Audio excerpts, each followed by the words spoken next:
Brought to you by Agilus Diagnostics.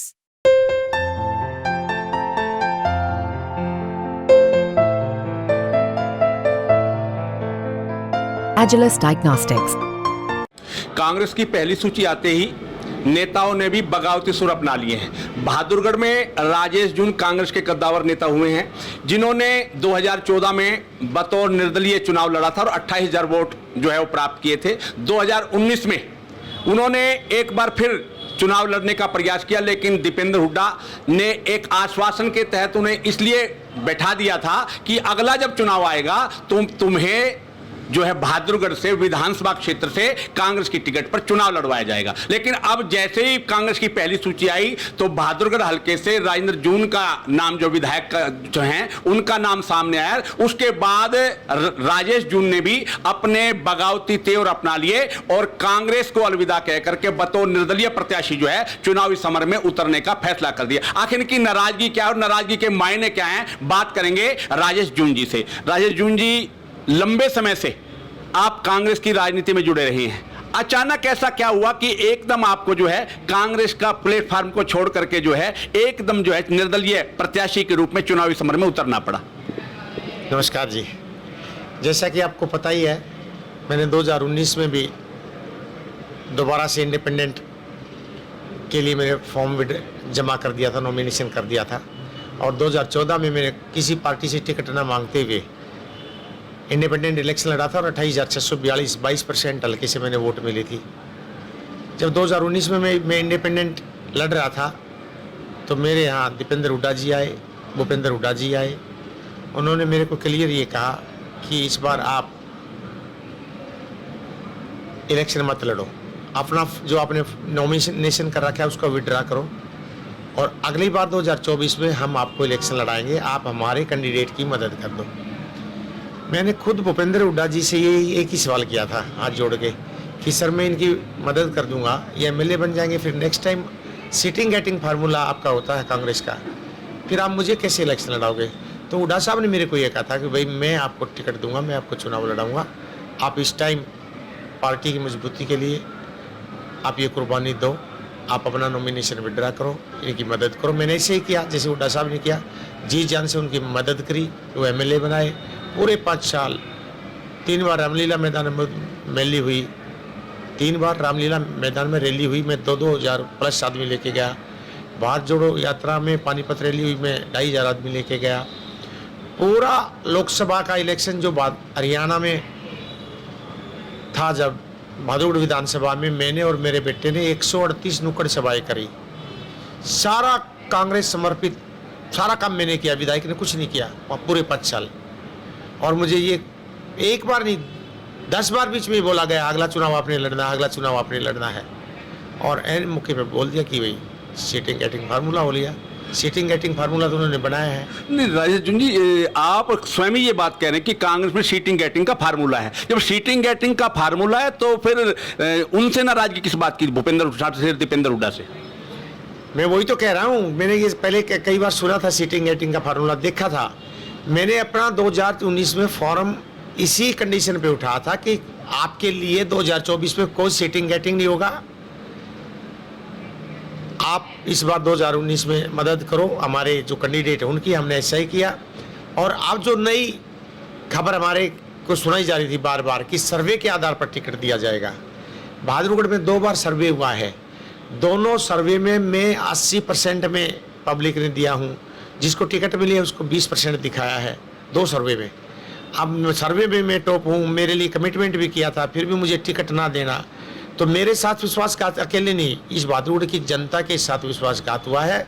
और बहादुरगढ़ की जनता ने मेरे को ये कहा है, जब आपसे इतनी बड़ी कुर्बानी आपसे ले ली, आपने 5 साल इतनी मेहनत कर दी, आपने अपना सब कुछ कुर्बान कर दिया, अपना फॉर्म भी विड्रा करके पार्टी के लिए इतनी मेहनत कर दी, पार्टी का कैंडिडेट जिता दिया, तो अब हमारे पास ऑप्शन ही क्या बचता है?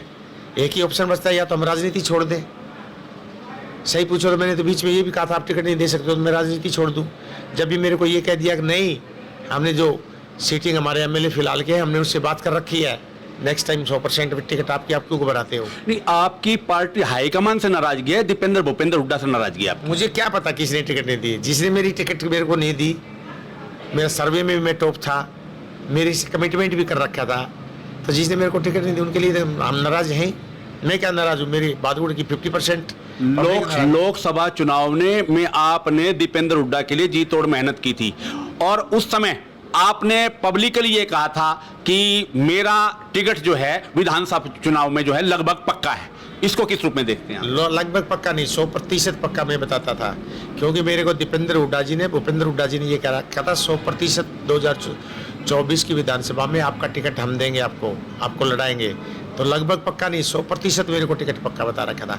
एंड टाइम पे मेरे साथ विश्वासघात हुआ है, तो नेचुरली मैं क्या, यहाँ की बादुगड़ की 1 लाख जनता नाराज है। चर्चाएं हैं कि आभास तो आपको लोकसभा चुनाव में ही हो गया था कि शायद टिकट आपको, क्योंकि कोई चर्चाएं हैं इस प्रकार की कि आपको ऐसा लग गया था। अगर आभास लोकसभा में होता तो मैं 138 नुक्कड़ सभा क्यों करता है?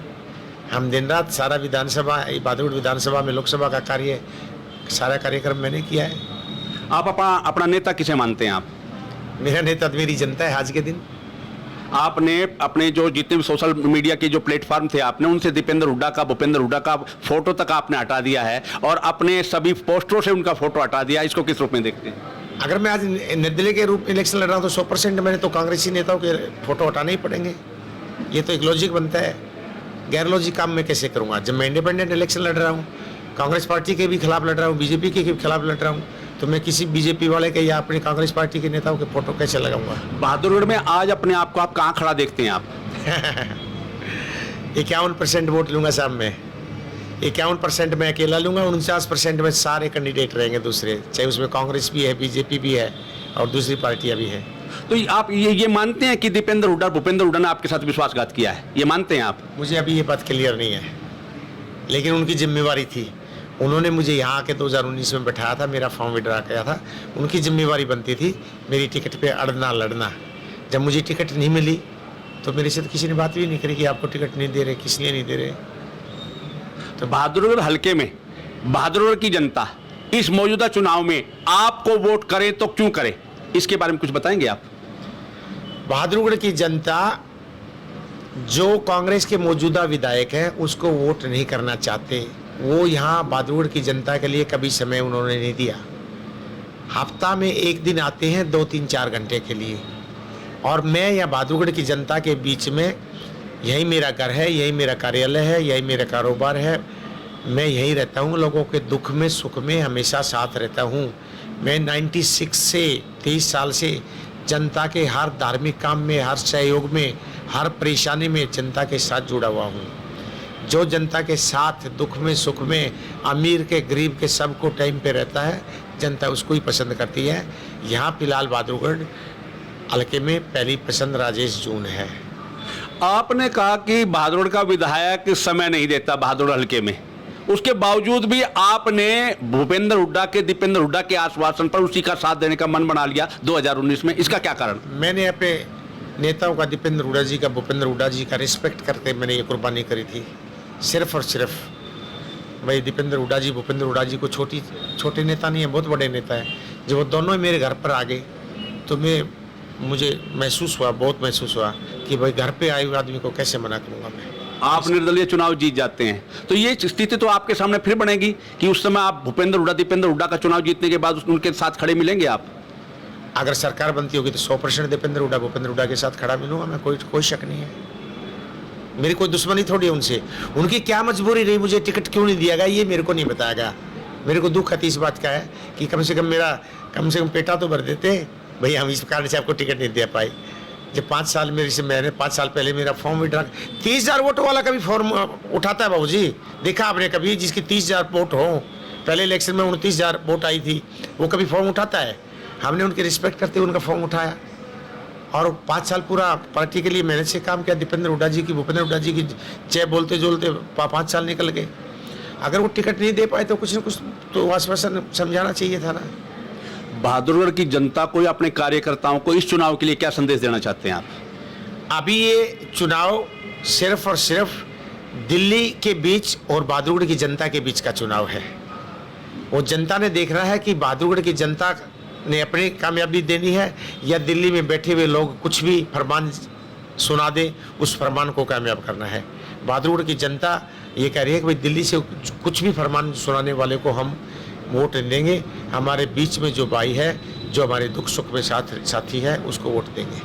मुझे वोट देने जा रहे हैं। कार्यकर्ताओं को क्या संदेश देंगे आप? कार्यकर्ता मेरे जी जान से मेरे साथ लगे हुए हैं। कार्यकर्ताओं को ये संदेश देना चाहूँगा कि 8 अक्टूबर को आपके पास जिन्होंने आज टिकट काटी है, उनके आपके पास फिर फ़ोन आएंगे कि भाई आओ, आपको हम मंत्री पद देंगे, आप हमारे पास आ जाओ। क्या आपने पूरे इंडिया में कभी ऐसा देखा है जिस भी एक विधानसभा के नेता की पहले चुनाव में इंडिपेंडेंट 22% वोट आई हो, वो अगला फिर इंडिपेंडेंट इलेक्शन लड़ रहा हो? ये स्थिति तो अकेले आपके लिए नहीं, ये स्थिति तो कपूर नरवाल के लिए भी है। सुनिए ना मेरी बात। जिसकी इंडिपेंडेंट 22% वोट आई हो, 28,642, नेक्स्ट टाइम वो इंडिपेंडेंट इलेक्शन लड़ रहा हो, उसकी स्ट्रांग पोजीशन हो, उसको उस स्टेट के एक्स CM, एक्स MP वहाँ आके ये कमिटमेंट करे कि आप इस बार पर्चा उठा लो, हमारे कैंडिडेट की मदद कर दो, अगले नेक्स्ट विधानसभा के इलेक्शन में हम कमिटमेंट करते हैं, हम आपको टिकट देंगे, आपको चुनाव लड़ाएंगे। पूरे 5 साल उसको खूब यूज किया हो और उसने भी अपना समर्पित होकर पूरा काम किया हो, फिर उसको टिकट ना देना। दूसरी बात, सर्वे में 80% नंबर हो 100 में से, उसको टिकट ना देना। दोनों बात होगी, वादा भी किया, काम भी लिया, और सर्वे में हम 100 में से 80 नंबर हमारे, फिर टिकट ना देना। कितनी बड़ी जुल्म की बात है। ये हमारी पार्टी के लिए भी एक घातक चीज़ नहीं है क्या? आप कमिटमेंट क्यों करते हो? आप उस आदमी को 5 साल क्यों ये कहते हो अगला चुनाव अपने लड़ना है? आप सर्वे क्यों करवाते हो? जब सर्वे में 100 में से 80 नंबर जिसके आ गए हैं, वो आपसे 100 में से 80 नंबर सर्वे में भी आ गए हैं। आप 5 साल से ये भी कह रहे हो आप अगला चुनाव आपने लड़ना है, आपने 5 साल पहले उसका आके फॉर्म भी उठवा रखा है। क्या कर रहे हो आप अपने कार्यकर्ताओं के साथ? जुल्म नहीं कर रहे हो? आपने स्पष्ट पहले ही बोलना चाहिए। वही समय की बात है, किसको टिकट मिलेगी, किसको नहीं मिलेगी। 20 मांगने वाले टिकट तो एक को मिलेगी, स्पष्ट बात रखनी चाहिए। ऐसे धोखा दे के अपने एक वर्कर को मारते चले जाओगे तो कैसे पार्टी उभरेगी साहब? तो ये थे राजेश जून जी, जिन्होंने स्पष्ट रूप से अपनी नाराजगी टिकट कटने को लेकर के भूपेंद्र हुड्डा, दीपेंद्र हुड्डा के साथ साथ पार्टी हाईकमान के लिए भी जताई है। और उन्होंने कहा कि अब उन्होंने पूर्ण रूप से समर्पित भाव से लोगों की आवाज पर बहादुरगढ़ हल्के से बतौर निर्दलीय प्रत्याशी चुनावी समर में उतरने का जो है मन बना लिया है और हर हाल में जीत उनकी होगी। एक समय वो भी आएगा कि उनकी जो है डिमांड होगी और उस समय वो फैसला लेंगे कि वो बहादुरगढ़ जनता, हल्के की जनता जो कहेगी उसी हिसाब से वो अपनी अगली रणनीति जो है चुनाव जीतने के बाद तय करेंगे। बहादुरगढ़ से हरियाणा तक के लिए प्रथम शर्मा।